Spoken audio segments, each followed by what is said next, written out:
Welcome to the Drop Saw. Before you begin, review the SOP and make sure you know all the operational safety checks. This mobile drop saw features a saw arm with a single pivot point that allows the blade to cut in an arc, as shown. This machine cuts metals and plastics only, no wood.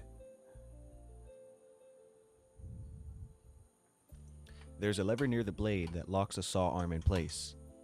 Push down to release the locking mechanism and lift back up to engage. Before cutting the material, adjust the blade guides so that they are as close to the material as possible, but also be sure that it doesn't interfere with the table or vise.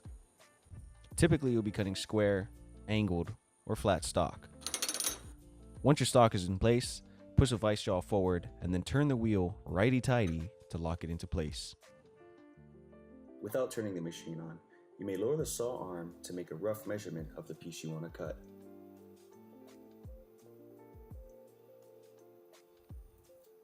To turn on the machine, lift the lever that is next to the lock wheel, then gently lower the saw arm and gravity will do its work.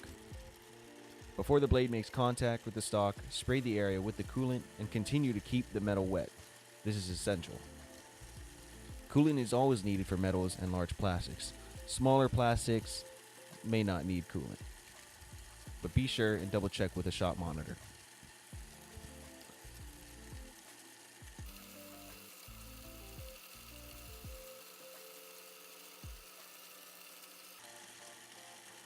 Once the blade cuts through the stock, the end of the saw arm will disengage the power.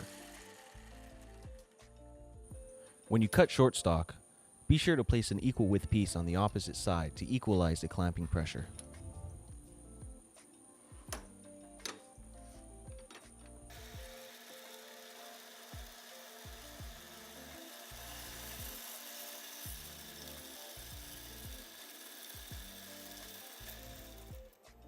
Always clamp angled stock with its point facing up, and anytime there's a sharp edge within the stock, be sure to slowly introduce the blade to avoid breaking teeth.